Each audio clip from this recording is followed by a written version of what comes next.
Welcome to Next 2.0 with Marcus Atkinson on WQLN PBS NPR. The Public's Voice Media produces this show. You can follow our show on Facebook and Instagram at Next 2.0 Erie, where you can keep up with news and updates about what's next for our community and our democracy. Thank you for listening. And now, on to the show. Hello and welcome to yet another edition of Next on WQLN.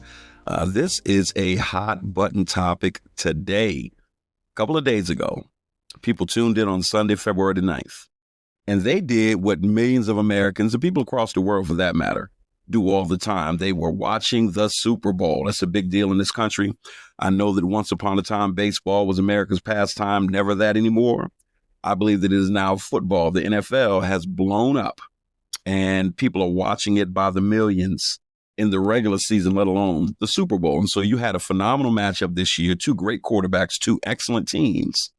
And there was a halftime show that people were curious about because you had two individuals that have had what we like to call rap beef for the last couple of years, I take it.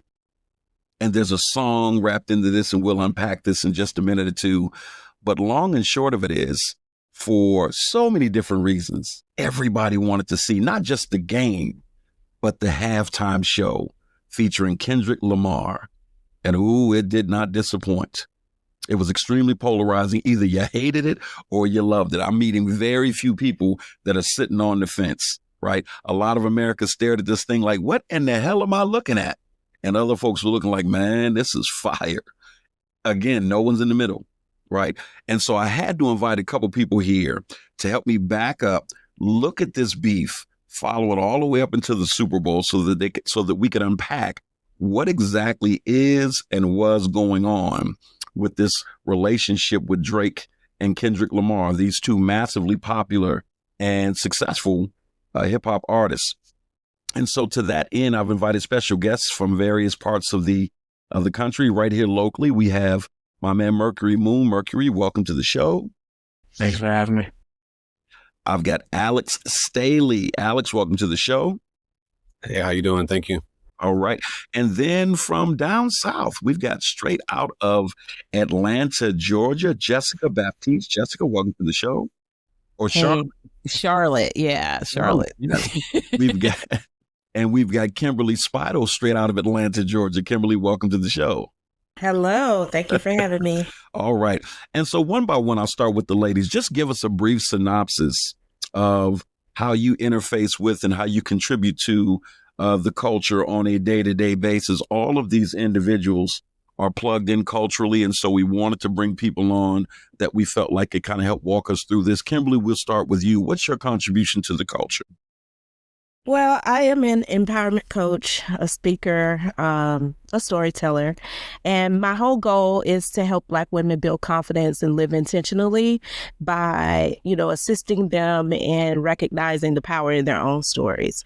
So I do that through various outlets, such as my blog, which is ihearthatgirl.com, and then on my podcast, which is the Dope Black Chick Podcast. So yeah, that's pretty much how I give back. Well, I am a writer, novelist. I've written a few books. Right now, I am directing an indie film called The Minutes, and that is being shot here in Charlotte, North Carolina. It's a murder mystery. My contribution to the culture every day is to continue to uplift the collective, to see changes in how we communicate and how we interact with each other, and just basically to support in any way, shape, or form I can, whether it's through writing, whether it's through manifesting, whether it's just giving good advice. That is basically my contribution to the culture. Excellent. Thank you for that. Mercury Moon. I write music. I'm a recording artist. I also write stories from time to time. I would like to call myself a storyteller as well. But I would say that's how I give back to humanity and the culture, is just making music and All right. And Alex Staley, last but not least, our young buck on the panel. Hey, I'm a artist and a musician. But I like came to do those things and stuff as, like through programming in the neighborhoods growing up, like the arts club and stuff like that. So now my way of giving back to the community is I'm a teaching artist or a certified teacher artist in Pennsylvania. I'm able to go into schools now and do classes. I do about like 4 to 5 a year. I teach in the classes. For me, I mainly teach shoe design and clothing design, which is like just a broader spectrum. But for right now, teaching in like my communities and just in schools in general to K through 5 is my way of giving back, because being introduced to like artistic things at a young age was what really made a difference in my life. Okay, excellent. Thank you for that. So let me set this up for the listener, because to say this was viewed by a lot of people is really an understatement. This actually broke Michael Jackson's record in terms of the most viewed Super Bowl. 133 million viewers tuned in to watch this. And if you didn't see it, if you happen to have been hiding under a rock or something, Samuel Jackson played the role of Uncle Sam, which I thought was clever. Serena Williams makes a cameo in this thing. She's crip walking throughout this performance in different parts, in a different part of it. And then you had SZA, who was involved with this as well. But the headliner, of course, was Kendrick Lamar. And so I want to start with the actual performance and then work our way back in terms of how we got here. I'll start with Kimberly, and you all can kind of chime in as you get an opportunity.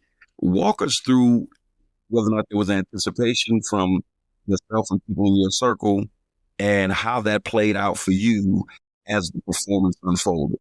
Oh, wow. Well, I kind of already expected something iconic, something deep, something that would have me scratching my head or either thinking like, oh, wow, I love the symbolism. Like, that is what I expected. Gotcha. And then the people with me watching, I think we all kind of had that expectation. There were people saying like, this person's going to show up, maybe Juvenile's going to show up or whatever like that. But as far as the performance that we expected to see, I definitely got it. He definitely delivered on that. And I expected all of this to be taking place after, because it is signature Kendrick Lamar. So, Got you. Jessica, what was your take on it? I'm not a real Chiefs or Eagles fan anyway, so I wasn't planning on watching the game. I wanted to see the halftime show, so I waited around for it. I knew that Kendrick was going to come with all the smoke. Considering the political scene of the last couple of months, actually in the last month, I knew it was going to be something hard hitting and powerful. And he did not disappoint. When it first started, I knew when I saw the flag, I'm like, okay, I get the symbolism of that.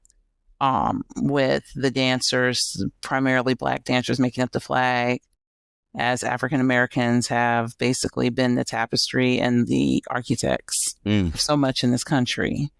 So I got that part, and I just waited around to watch the whole thing. So I saw Samuel Jackson come on. I'm like, all right, this is getting political.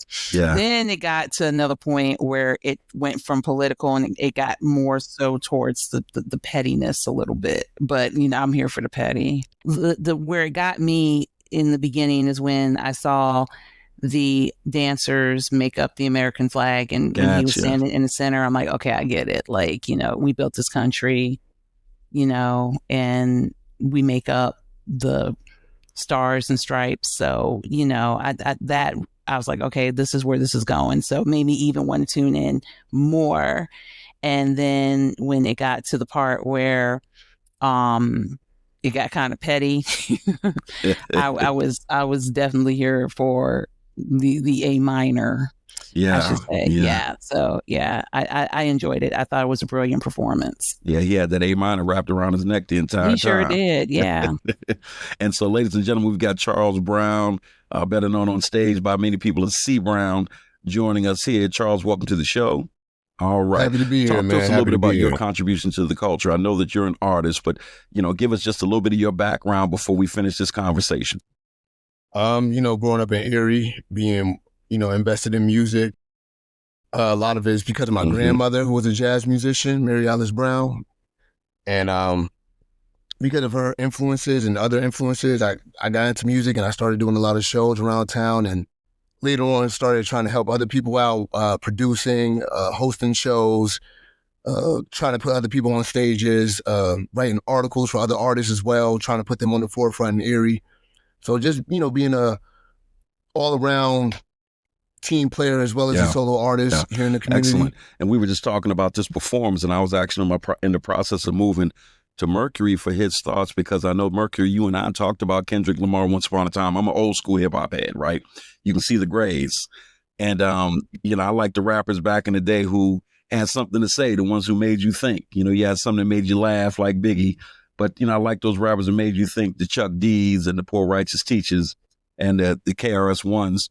And so I remember, Mercury, you telling me about Kendrick Lamar years ago and how thought-provoking his lyrics were, right? And so Jessica saying she expected him to bring the smoke. Did you expect him to bring the kind of heat that he brought to this performance? Visually and message-wise, absolutely. I was surprised by the set list, though. I thought we would hear some of his bigger records, but I understand why he did that set list, because his album did drop a couple months ago. But yeah, I expected him to do what he did, and he represented as well. It felt like we were watching one of our own up there in a way, and with the bigger picture, we were. Yeah. It definitely felt like he wanted to take advantage of the moment. I mean, he said you chose the right moment and the wrong guy. And he took full advantage of the fact that he had this huge audience. And to Jessica's point, the political environment right now is so contentious and so adversarial, and those words don't do it justice whatsoever. So the fact that he took time out to really make America not just think, but he indicted a lot of people's consciences. And there were some people that were flat out upset online about this concert and about this performance, which I thought was very interesting. Alex, before we go to Charles, give us your thoughts on this performance. I for sure think that that performance wasn't just a victory between the beef, but also just a victory for unapologetic blackness. Because a big part of the beef too and stuff, just aside from those two beefing about who's a bigger artist and this and that and stuff, a lot of the shots that Kendrick has been sending to Drake has just been about the inauthenticity, kind of the culture vulture kind of stuff, the bouncing in and out. When is it convenient to be for our culture? When is it not convenient to be for our culture and stuff? And Drake has really portrayed this golden retriever, golden boy kind of thing going on, and Kendrick literally throughout this whole process and all these diss tracks and stuff has been stomping on him, right? You can't really beat truth with a catchy little tune or whatever. And further than that and stuff, really too, and the songs that he chose and stuff are from their songs that a lot of their backgrounds are about just unapologetically being black and our real experience, and what it's to kind of grit and grind through this stuff, and to be able to showcase all of that on the stage that he did, and still obviously at first I'm watching it just being is he gonna play the song, is he gonna play the song, and that was the whole thing. But for him to to really send in a message with Uncle Samuel Jackson and rub it in our faces of act this way, do this, do that, and him really be no, I'm not like that, that's for Drake, you know what I'm saying? That was a really good from front to end example to everybody watching of the heart and soul that it takes to go into being us. I feel I was listening to somebody that was saying that Uncle Sam in many ways was echoing the thoughts and the attitudes of mainstream America, i.e. white America. And it is fascinating. When I read that, I said a lot of the comments that you read online from people that fit that description matched a lot of Samuel Jackson's swag in that role as Uncle Sam.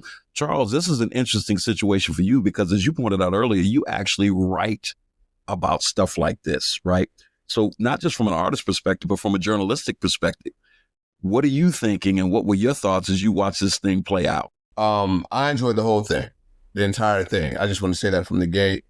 From a journalistic standpoint, I thought obviously it was symbolic Obviously, he was going against the grain. He was going against conformity. That's the first thing that I caught, that he was not trying to put himself in a box like every other halftime show where an artist comes out and they do a set list of their biggest hits. He wanted to come out there and be himself. And what we got was a Kendrick Lamar show on a mainstream level. And from an artistic standpoint, I appreciated that, because hip hop is about being original. It is about going against the grain. It is about not necessarily fitting in and just going with your heart.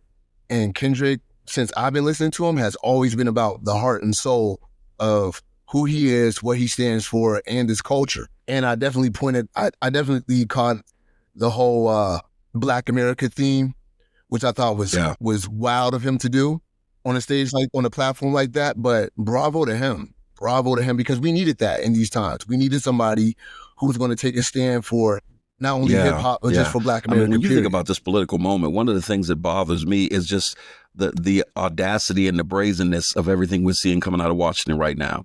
And the fact that there's so many politicians, and I hate to be political, but there was strong political undertones to this performance. There are so many politicians and so many groups laying down and just allowing this new administration to do whatever they do. And so to have him be so in your face with this message was refreshing. That side of me was like, yes, man, do that. Am I the only one, and I'm throwing this out to the group, am I the only one that's surprised that the NFL did not try to censor him from performing Not Like Us? Because I was really surprised that they didn't flat out point the finger at him and say, you cannot do this song. Alex? Nah, because money, you feel me? Like they're let me say more clearly, like they're putting everything on bets. They're doing all these parlays, like the gambling system in this whole, like the biggest thing that wins over all of this, and sometimes, not to make it political, but even politics sometimes and stuff, I feel like is money and commercialism. So I feel like they were all in on this, like, oh, this is a wonderful idea. We'll get the most viewers we've ever had. And then, like that trickles into like their advertisements, especially the ads that play right before the Super Bowl that are the most paid, this kind of stuff. I feel like money. Gotcha. Jessica? I think it was also a money aspect to it as well. But going back to the political times that we are living in, and I'm not trying to sound extreme or talk in hyperbole, but we are living in times where stuff that's going on in Washington has never happened before in this country. And we are borderline on something that is extremely dangerous, with giving or allowing the president to have total power, and also letting outside person take control and kind of be a sidekick. So that being Elon Musk. Absolutely. Who holds the largest amount of contracts with SpaceX than anybody on the planet. Yeah, and actually got one, I believe it was a couple of days ago, he got a new contract. So because the Tesla stock is actually going down. But what people are, you're seeing a different type of person, and you're seeing people that are just a little bit fed up and tired and scared. So I don't think the NFL was going to censor him, because even though there is a financial aspect to it, there is a moral one as well. Mercury, let me get your thoughts, and then Kimberly, let's bring you back into this conversation after Mercury gets done. I think they didn't want to censor him because they wanted the views first and foremost, and knew people were going to tune in to watch him and listen to him do this song. Also, they didn't want to block his message because it is important right now. We need it.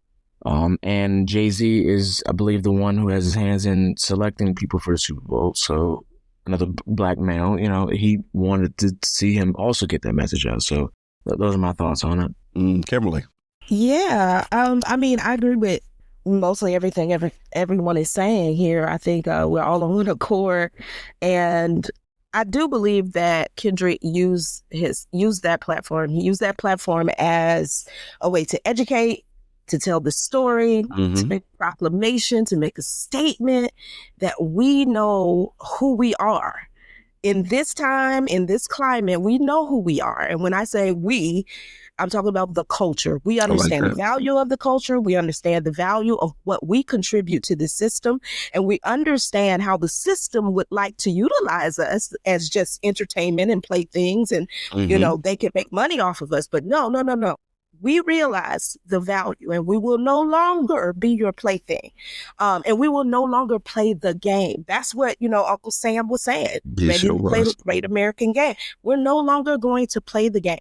And I'm no longer going to be your do boy. I'm no longer going to fall in line because you said so, because I know the value that I hold. And I know the value that I hold is far greater than you would like for me to believe. And that right there, I don't know. I want to tie it into this book, Sky Full of Elephants. I don't know if you guys have read this book, Sky Full of Elephants by Sibo Campbell. It is the perfect book for a time such as this.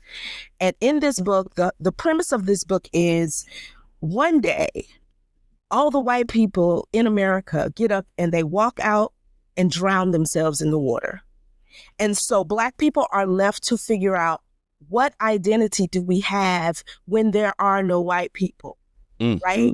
And when I think about the culture that Black Americans have contributed to the world, it's like, you know, we can see the beauty of it, but the rest of the world does not really see the beauty of it. They see the value in it. They're using it. If you think about every commercial that played that night had his song. It was like every other commercial.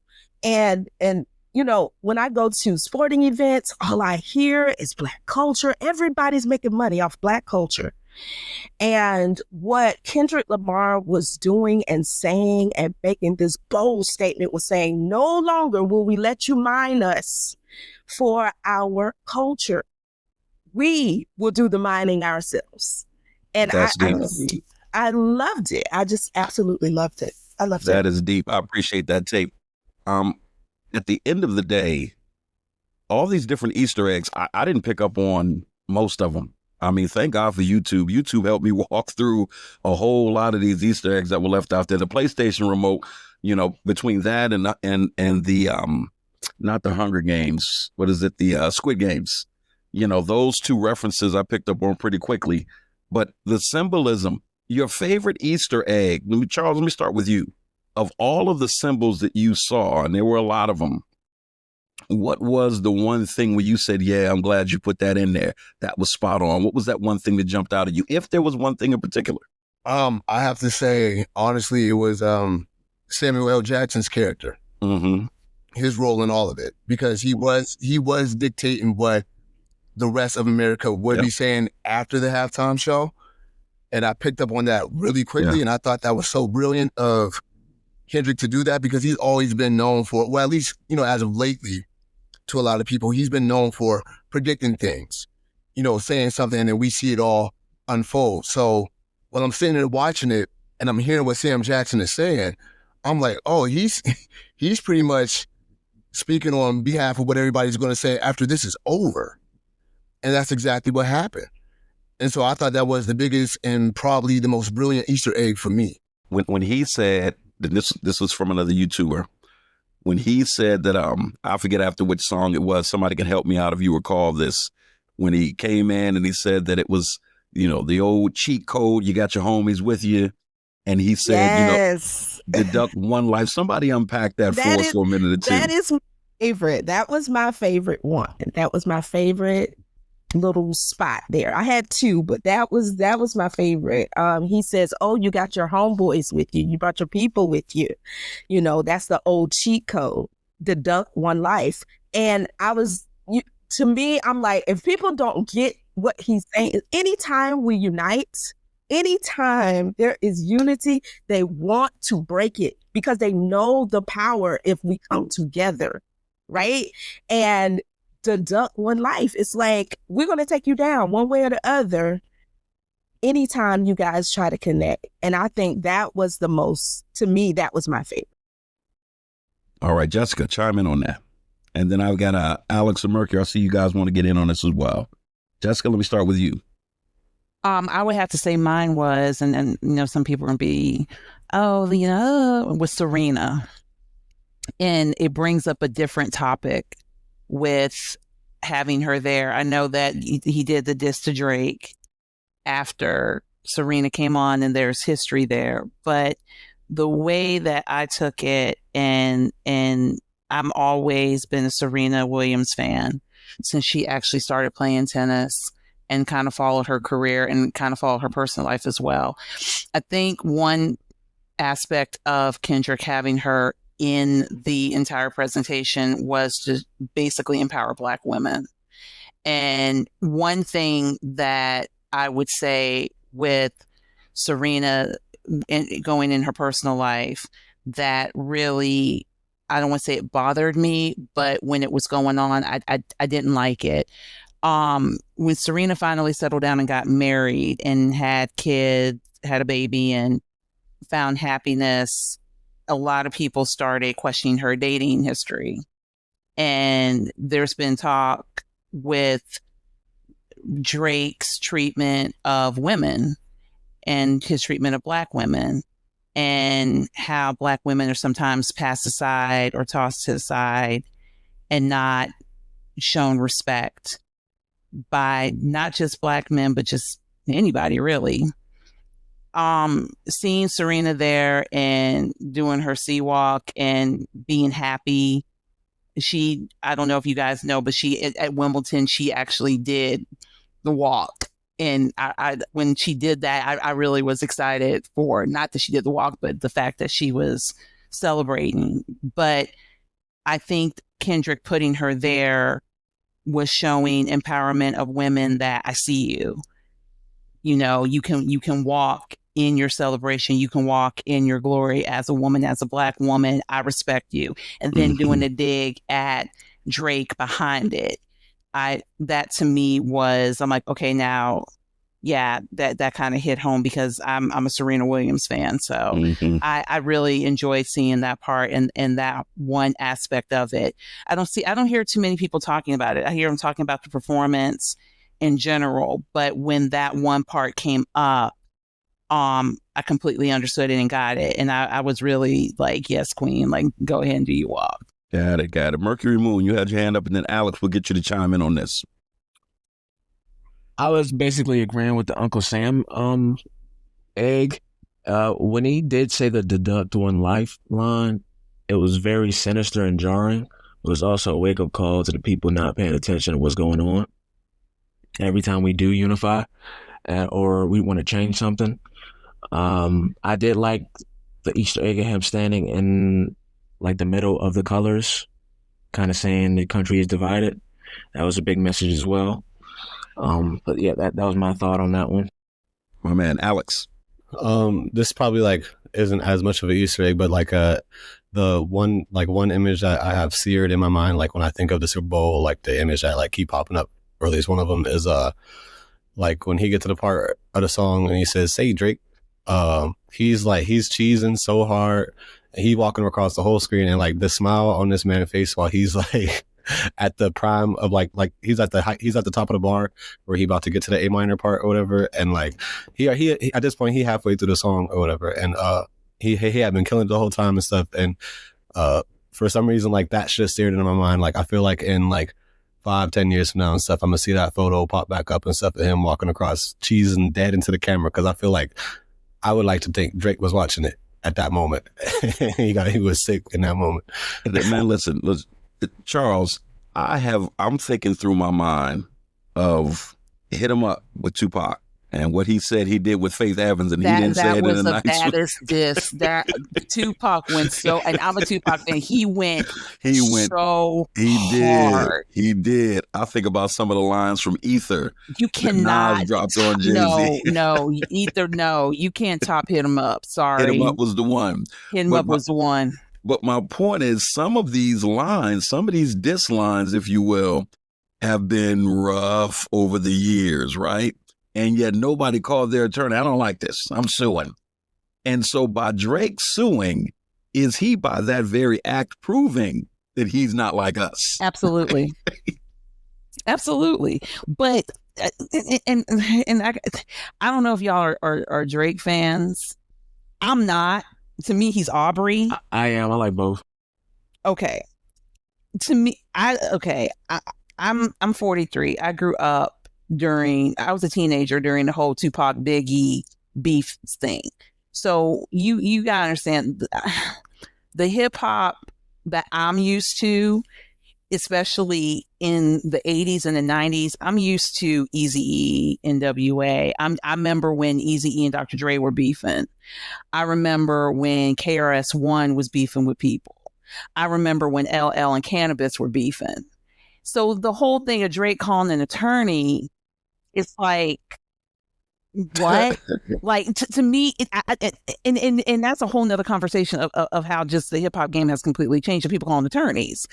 Because back then, you didn't hear about that. They may have called an attorney and we didn't know about it, but I mean, you're not going to make a big deal about it. But yeah, he basically proved the point. You're going to sit here and call, Yeah, you're not like us. You're not like us. Like, dude, yeah. And so let me say this to that point before I bring Charles in. This reminds me of that scene from Straight Outta Compton when Cube drops his diss track on NWA and they sitting there listening to it and he's going in on all of them. Yeah. And the one person that wanted to call an attorney was Jerry Heller, the white Jewish manager. Yes. Come on. I mean, really? Yeah. See, what are you thinking? I mean, Not Like Us is just one of those records that we're going to be talking about for years to come. I mean, in my mind, it's already a classic. People are not going to let it die. And just the impact of that record, like the record has outgrew the beef. It unified a whole region. Not only a whole region, but everyone across America loves that song of all ages. I mean, the song is just, and when I first heard it, I thought it was a joke. And I'm a Kendrick fan. I thought he was just, what they say, trolling.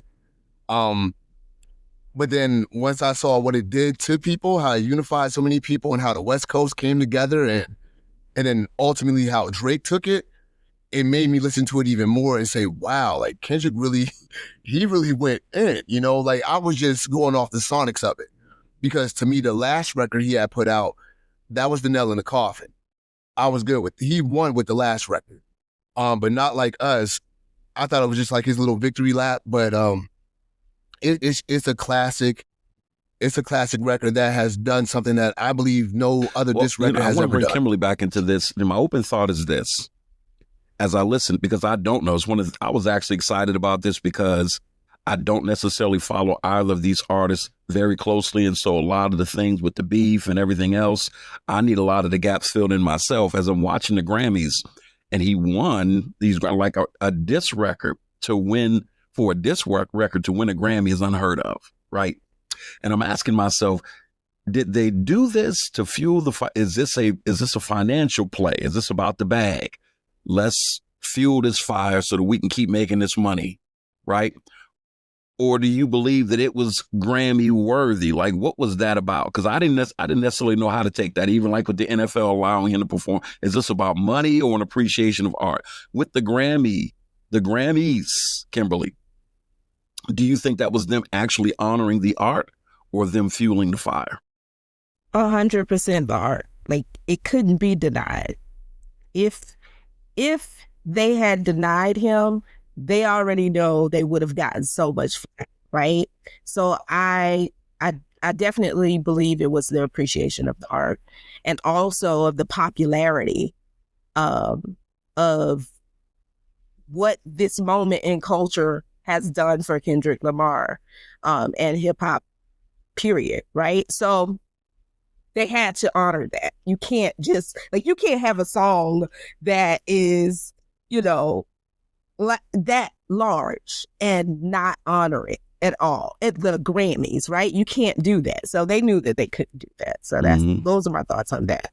Alex, where are you at with that? I for sure think one I'll say in the hip hop community and stuff,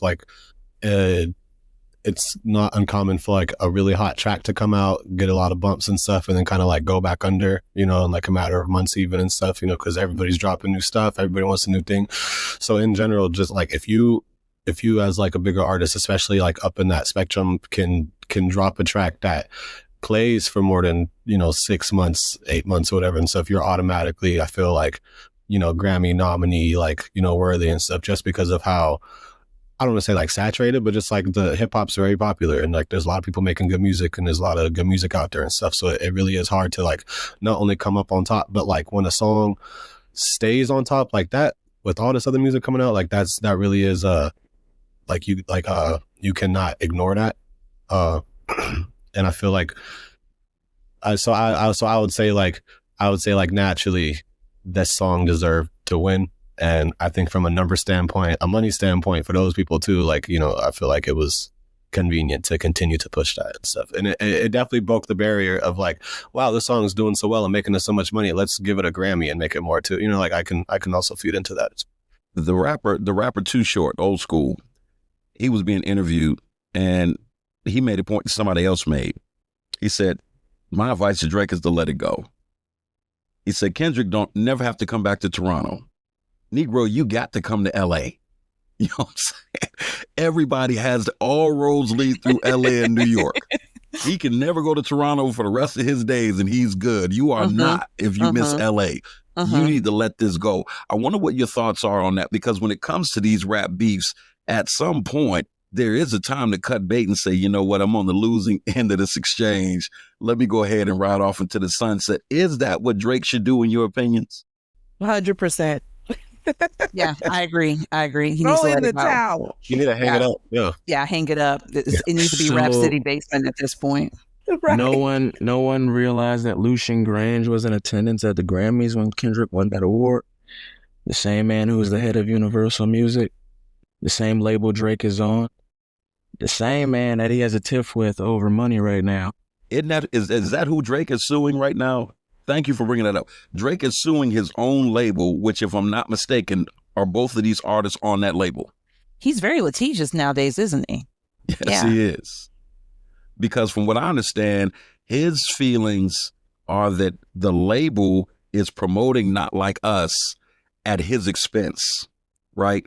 That they're essentially choosing a side by giving Kendrick all of this burn and all of this mileage out of his song, when he too, is a part of his parent company and it's hurting his career. Is that what's going on? Because I know I saw a funny thing on TikTok which showed this white lady going through all of these. Who is Drake? Why is he beefing with Kendrick Lamar? All kinds of adults, black and white, are doing that right now, right?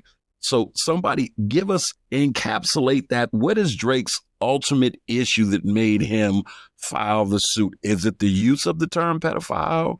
Is it the label promoting it to? What's ultimately his issue? It's the label playing in his face.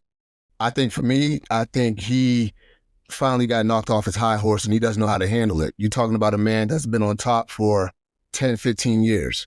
Somebody comes around, takes you off your horse, and what do? You're devastated. You're appalled. And obviously, and I like Drake too, but Drake is not, compared to Kendrick, he's not hip hop. He's not cultured enough. He's not really battle tested. So I feel like the other side of him came out and his ego got deflated. Horrible. Yeah. Horrible. So to Jessica's point, we're watching the actions of Aubrey right about now. Oh, absolutely. Yeah. This is Aubrey. He's the whole, which goes back to my, go ahead, Jessica, go ahead. Aubrey's ex-girl was sea-walking the heck out of that and Kendrick, and like I said, I'm for the petty, and he knew what he was doing. When she started sea-walking and that little Cheshire chin or Cheshire cat grin that he had going, he was doing that walk, I was like, oh yeah, dude, you for the petty. Yeah. I want to point out Serena's face too. I know we're all talking about Kendrick and that smile, but Serena's face when she was sea walking, yes, was sending a message a big too. One. Like, oh yeah, I too feel like him doing this lawsuit stuff over the P word and stuff definitely shows more so like Drake is down to like go back and forth. He's down to do a little bit of like not the best press if it means he'll get more views of this and that and stuff. So like I feel like him going back and forth with Kendrick until Kendrick just like dropped the bomb on him and like did something like that. Drake is also just like that kind of like super corporate type that like in today's world where like those type of allegations will shut you down, even just with the allegations and stuff, like he probably saw like negative dollar signs in his eyes as soon as like he heard that on the track. And a legal strategic move like that is like, obviously, like we already recognize like how like dirty and like not for the game it is, but also is just like, I think really tells more truth than like him just trying to like cover that up, you know? Kimberly, where are you at with all of this? I want to make sure we keep you in this. Well, I mean, I'm right in line with you guys. I agree. I'm not a Drake fan at all. Never have been. I just, not that he did anything wrong, but I just never really saw him as a talented hip hop artist. I'm sorry. I just did. And what I see as far as Kendrick's beef with Drake is that I see Drake as being like this spokesperson or the symbol of a culture colonizer. That's what I see. I see him as someone who comes in and picks up something that he doesn't really know. Like we've all talked about, like you're crying over a beef. Come on, dude. Like that's not how hip hop is. Mm-mm. So you pick it up because it's hot and it's working for you, but you don't even know the roots of it. You haven't taken the time to figure that out. Like you don't even understand it. You call in lawyers. It's just, you're colonizing. And I think ultimately Kendrick's full story, even the performance, he did do the petty moments, for Drake, but honestly, Drake is not his central beef. It's what Drake represents that is his beef. Gotcha. Now that's an interesting point. Somebody else speak to that. That was worth the price of admission.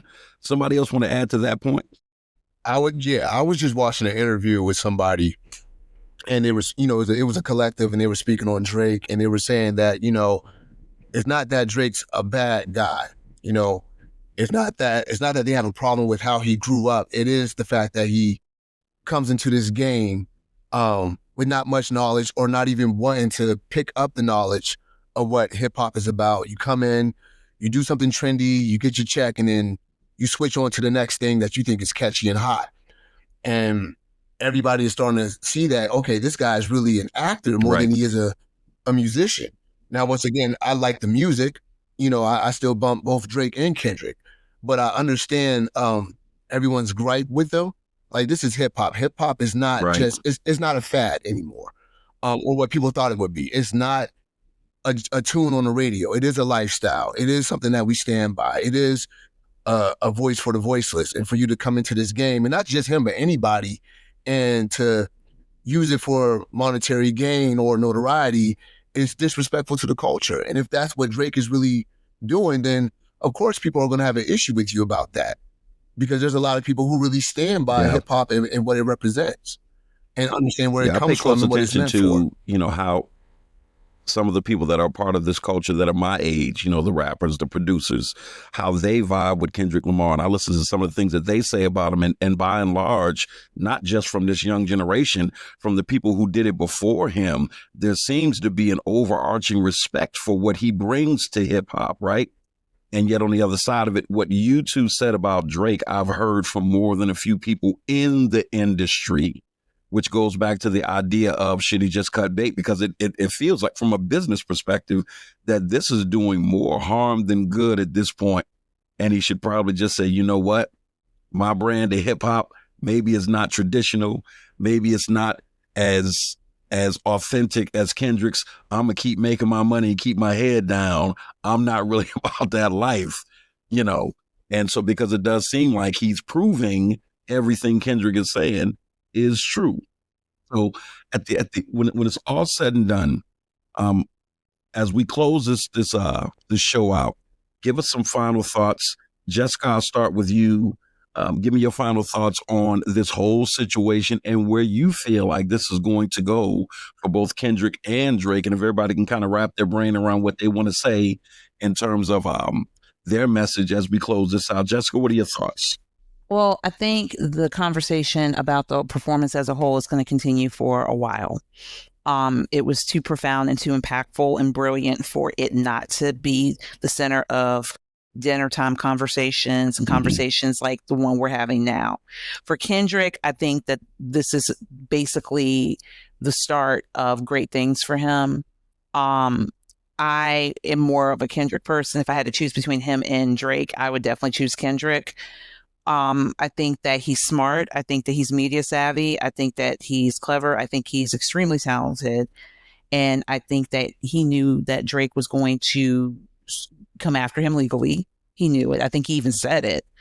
But I think that if he continues on the path that he's currently on with delivering the message or messages that he is delivering now, he'll be fine. With Drake, this is a time that Drake really needs to shut up.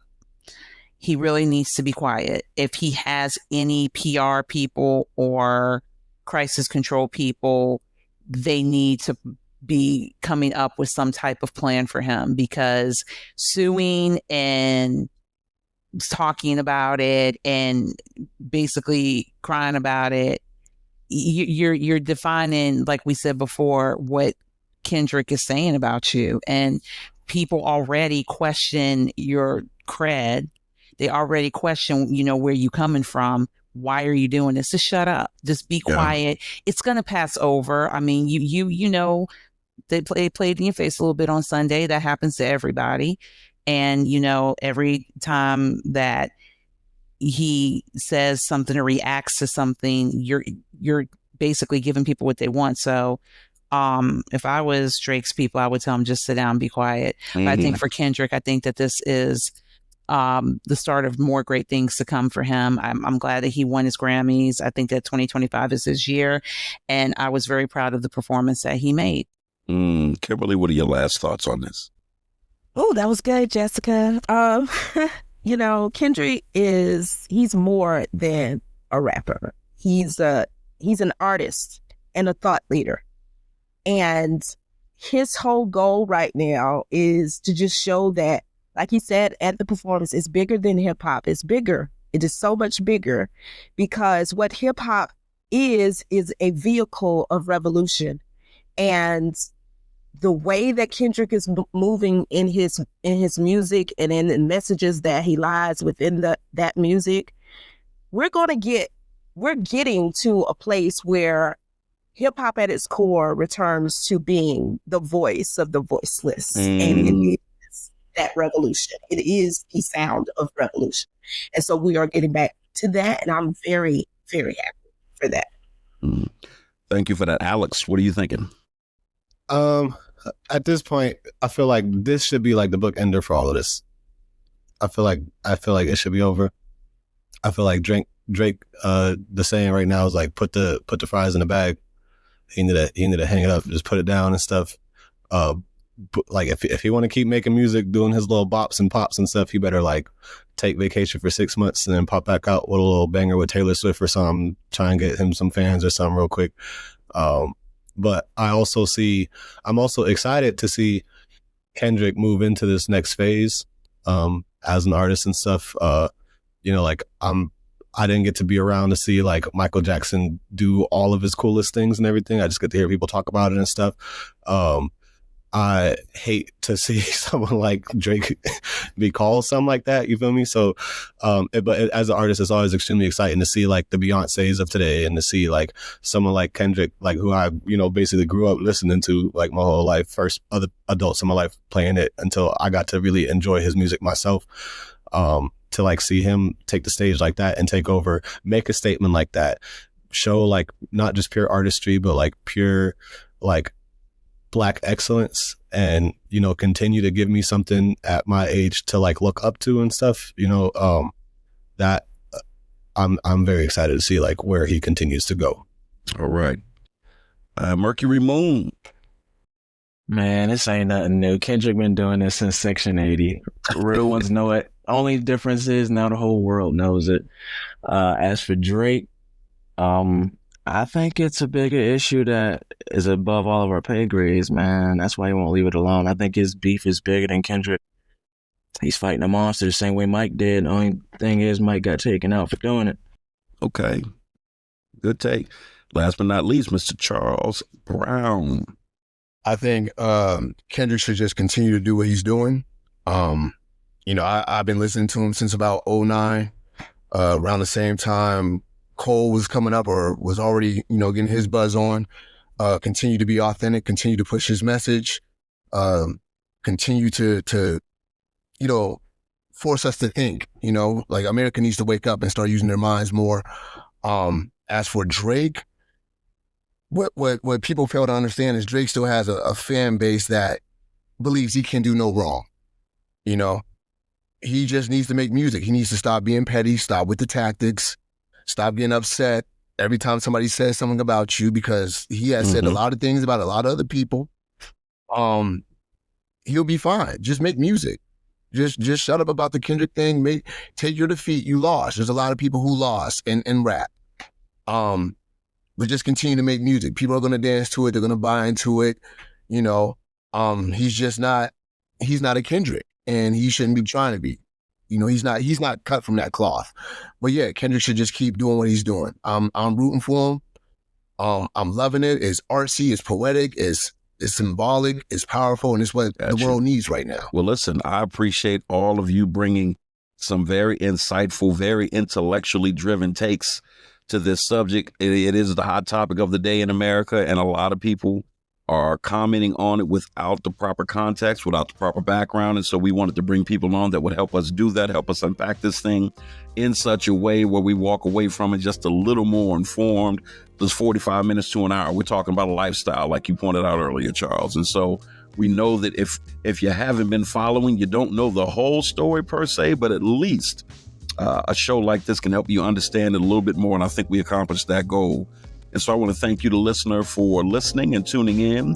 And tune in next time for another episode of Next on WQLN. I'm Marcus Atkinson. We'll see you next time. Tune in next time for more riveting discussions with local and national guests. Next 2.0 streams on Fridays on all major podcast platforms and on the fourth Sunday of the month at 4 p.m. on WQLN, PBS, NPR, which is 91.3 FM on your dial. You can leave a message, comment, or suggestion for the show on the Next hotline at 814-240-8816. We look forward to hearing from you.